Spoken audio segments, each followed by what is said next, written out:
But forensic search and rescue specialist Peter Faulding, who selflessly joined the underwater search for the 45-year-old, says he's been made a scapegoat for the force's failings.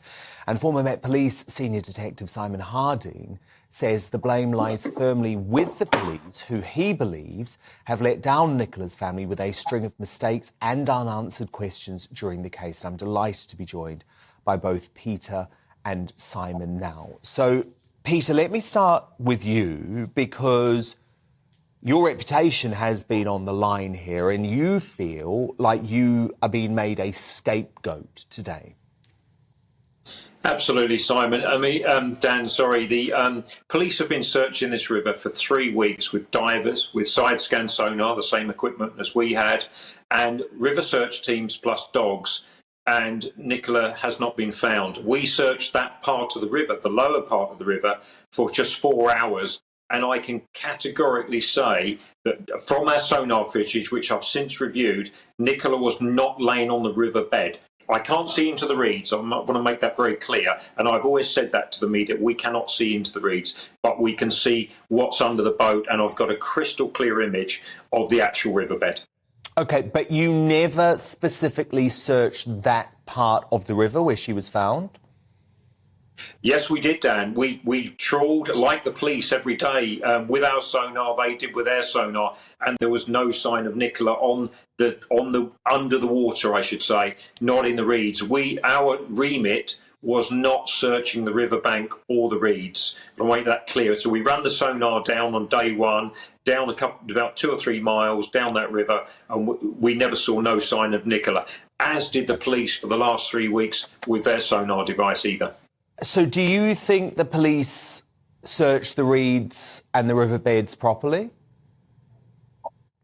I can't really comment because I wasn't on that search, but all I can say is we searched upstream where the bench was, where I actually said there's no way she gone in the river at this point by the bench. It's too shallow and she wouldn't have drowned at that point, and she would not have got washed under the weir. And I can say that and I'm happy to do a test at any time to prove that she couldn't have gone in at that point.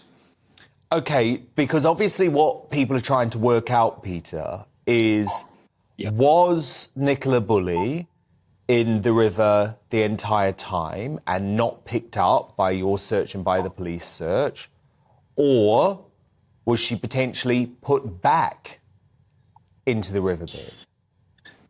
Well, you know, I don't want to start speculation. There is a potential. It's on a corner. It's a perfect deposition site, and it's right next to a wall. That is a possibility, but I don't want to spark speculation on that. But she was not in the river the day we searched. But the thing is with tidal rivers... What about where she was found specifically? What about where she was found specifically? Had you specifically... I know you didn't look into the reeds in the riverbed, but the riverbed, did you specifically search there?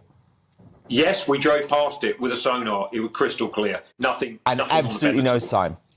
Okay. No sign. I would see a body extremely clearly on our sonar without fail. Okay. Well, look, stand by. Former Met Police Senior Detective Simon Harding, what do you think has gone on here? I think firstly you've got to think of the timing of this. Really, that you've got to have a lot of sympathy for the family today. Absolutely. And I think there's a time and a place where this will be dissected, and it's going to go that way. And you're looking at really, this started with a media problem. And a lot of people have touched on that, where the messaging that came out wasn't quite as balanced as it should have been, and I think that will be looked at. The police, albeit not on purpose, gave the impression that they were really fixed on one particular hypothesis and not the others. And I think then people started to think, well, the family don't believe you, so we're going to come and, come to the scene. And then it became, a real circus around the scene itself. But then I think you have to look at the fact that behind the scenes, the police, I have spoken to people, police are doing a really good job, have done a really good job. The conventional things that you would expect to be done, and I have a lot of experience as an SIO with murder scenes in London and abroad, and I think they have done what they needed to do. There are complications, and in these kind of inquiries, missing persons inquiries, 170,000 people go missing a year, and people don't want this sort of information, and we got a feel for the family today, and you know, it was especially where they said, please leave us alone, and it's become a bit of a circus down there. There's lots of things in this case which are going to come into question. The social media aspect to it. Couldn't agree more. Couldn't agree more. And by the way, you know, we've been fully transparent about this. They, in the family statement, they were highly critical of the press. They were highly critical of 2 TV stations, Sly News and ITV. I just want to clarify my position on this, which is that I didn't speak about this case until Thursday. And I thought it was very important that the police and Peter were allowed to get on with their job, because I saw the media circus that was developing. But when my view changed was when the police went against what they'd said just hours earlier during the Wednesday press conference and released this highly personal information about Nicola Bulley, including the fact that she was suffering from the menopause and that she seemed to have an alcohol problem. And I just think that absolutely crossed a line. But Peter, can we come back to the River specifically? Because what I'm just trying to get my head around is whether you think that it's possible that you missed Nicola Bulley's body in some way, and that all of the police search teams missed the body too, because I completely agree we don't want to add to speculation, but you can understand at the moment there are millions of folk around the world saying, well, Peter Faulding said that the body wasn't in the river, so the body must have been put in the river later on, because you've got these 2 dog walkers, one of whom is a psychic, who end up discovering the body, not the police. The problem is, Dan, at the top part of the river above the weir, it's non-tidal. It just flows one way. Once you get over the weir, it's a tidal river. Now, any tidal river, and anyone who works on the Thames will tell you, things can get lodged in things called strainers, and especially on the corner, you know, on a bend.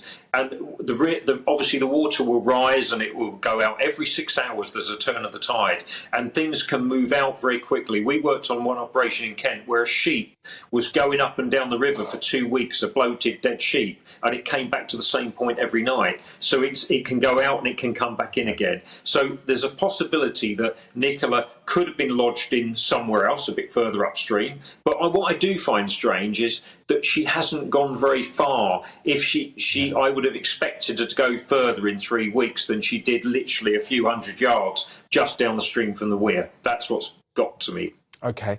And Simon Harding, where do you see this going? Because, of course, the Lancashire police now have to regain the faith of the public, who feel very confused by what has, I believe, become a catastrophic PR and social media disaster. I mean, there were times, Senior Detective Faulding, I'm not going to lie, it felt like the Lancashire police were loving the attention. You know, on social media, they were replying to weird posts about some member of the public making up a Lego figurine of Detective Smith. It just felt inappropriate. Well, that in itself is inappropriate, isn't it? But I'll just go back to that point about speculation. Now, I've never speculated about what's happened. We've talked about the messaging at the beginning, which could have helped maybe stop quite a lot of what's happened, and also the potential cordoning of the scene itself to stop people. But also, you know, this isn't the end of the tests that will go on. You know, unfortunately, there's going to be more tests on Nicola, because, you know, the idea that she's been put back in there as a deposition is a complete speculation. But we'll be able to find out, will we? Yeah, they will know. They will know, and the tests that go through will determine that one way or the other. Been submerged underwater. Yeah, well, there's lots of things that will happen around that, and I don't think, you know, that's going to be hugely, you know, unpopular to hear that for a lot of people, and that's in terms of speculating that she's been put back in there, because that's not the case. There's no evidence of that at all, and let's wait for the factual evidence that comes out of the tests.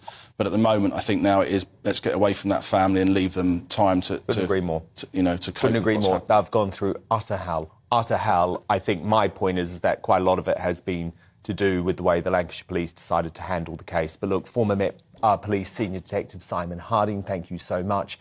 And forensic search and rescue specialist Peter Faulding.